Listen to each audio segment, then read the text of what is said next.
I have spread out here a collection of different D&D related items. So in this video I'm going to go over the contents of my D&D bag and the D&D notes for my completed campaign, so there won't be any spoilers for any current campaigns that I'm running. I'll just be going over my notes for one-shots and for my old Curse of Strahd campaign, as well as some Cairn stuff and my dice collection. So back here we just have some normal spellbook cards that you can buy at any store, and I'm not going to focus on those very much. But over here we have some of these booklets from back when I very first started playing D&D. Before I owned any books, I used to write stuff down off the internet into these books, and so that's where these spells are from. They're mostly going to be early level spells because I bought books whenever we got to higher levels.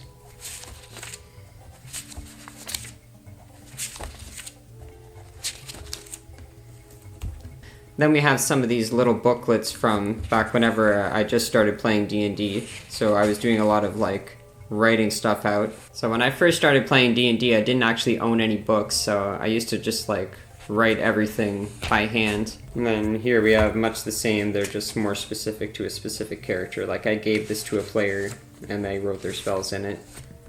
Then we have this for NPCs, which I barely used. It's, I believe, mostly things from... well, I'm not sure what this was.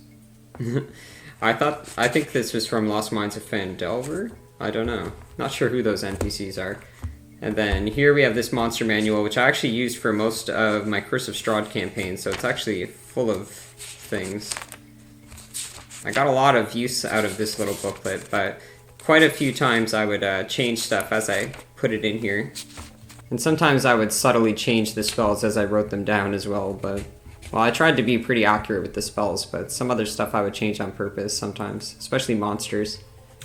This was a Dragon Warrior that I added to Argynvost because, I don't know, I wanted some extra challenge in that area. It ended up being really fun in the session. This, I don't think they ever fought this guy, actually. And I think that's it. So I stopped using this one later on, but I used it for actually most of the campaign. Then over here we have one-shot stuff from Cairn. This was me making notes for my character creator here, and this is my character creator for quick character generation in one-shots, where you roll 10 traits from the character trait sheet. That's this. This is an edited version of the Cairn character creator, which, if you look at the Cairn rules here, I think it might be in here somewhere. Basically in the Cairn rules here, you roll for different things to describe your character and make these random characters. So this one is the, appearance, I guess. So I printed this one out and I changed it to add a nipple category for different nipples.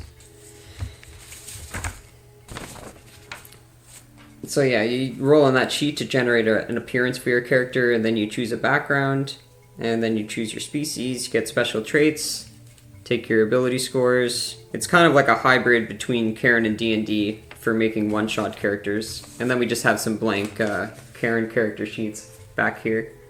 Cairn is just a simple little RPG it's kind of similar to D&D, but it just has 3 ability scores, and it just has much simpler rules. I believe the spells are just on one page and they have almost no description, so they're just completely, there's the spells.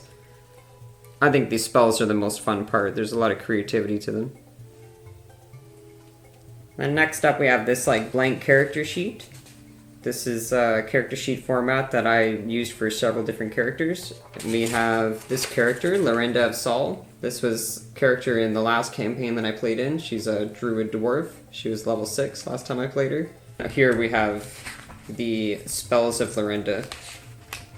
This is also my original planning sheet where I was just planning who the character would be before I made the full character sheet.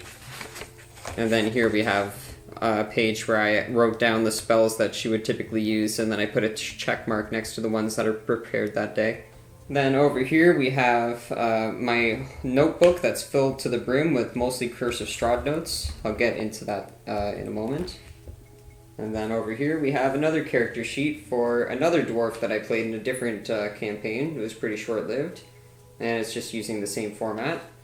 And then we have a standard format character sheet for a fighter that I played in another short-lived campaign.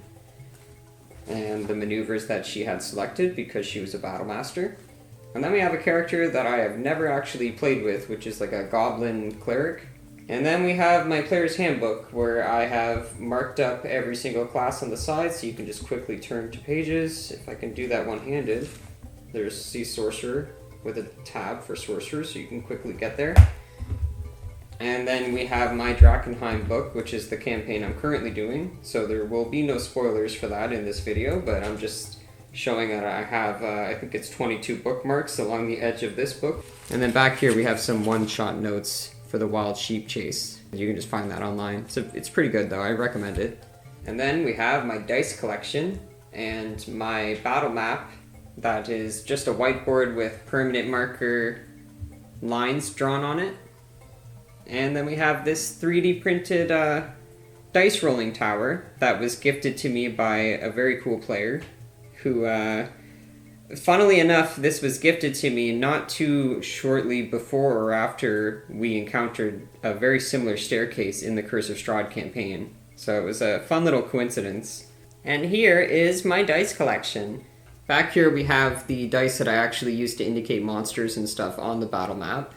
Then we have my D4s here, the 4-sided dice. We have the 6-sided dice, the 8-sided dice, the 10-sided dice, 12-sided dice, 20-sided dice, the D20s, and then we have these weird hockey dice, which I don't actually use for RPGs. I don't use these for anything, actually.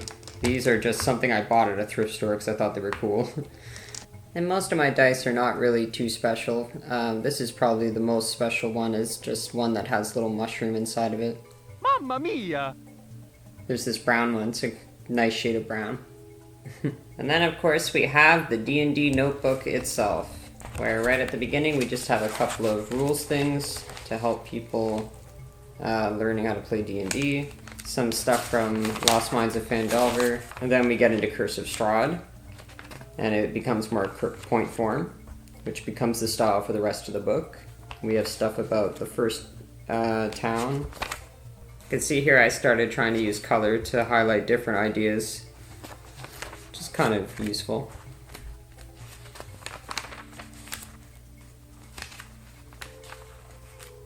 And then here we have this one shot that I actually designed, which actually see there's a map that I made for this dungeon. For this one shot. Yeah, and then here we have the random encounters, which basically what I would do is I would roll for these, and then once I got it I wouldn't let myself get it again. So by the end of the campaign I was pretty much just picking the random encounters that hadn't been rolled yet, but I did kind of use the table at the beginning. Then we have some notes about one shot that I ran, and then we have more notes about the one shot. Then we have this Solenka Pass from Curse of Strahd, another one-shot, Amber Temple from Curse of Strahd, the Castle of Curse of Strahd, I guess. And then I think we're done with the notes, actually. And then really the only thing left is this big fold-out that I used to use. I called it a DM screen, but it was actually something to face the player and show a whole bunch of rules at a glance and notes to say, like, adventuring gears on this page. This is what holy water does. This, you know, I was especially proud of this, like, big table of weapons. Everyone really liked looking at that to pick their weapons off of. Here I had a whole bunch of really confusingly written rules that I covered up with another paper that has the rules a little bit more clearly, but still not really that clear. And we have the conditions. Probably the most often used of the screen was the conditions, to be honest. Very useful to have them all at a glance. Alright, well that's all my D&D stuff that I can show right now, because anything else I would show would spoil the campaign I'm currently running. I've been trying to make a video every week lately, so this is just a quick one for this week, because last week I put a lot of effort into that hour-long Mario video. But next week I'll probably be playing another ROM hack again. So I guess it's time for me to clear off my kitchen table now. Bye-bye!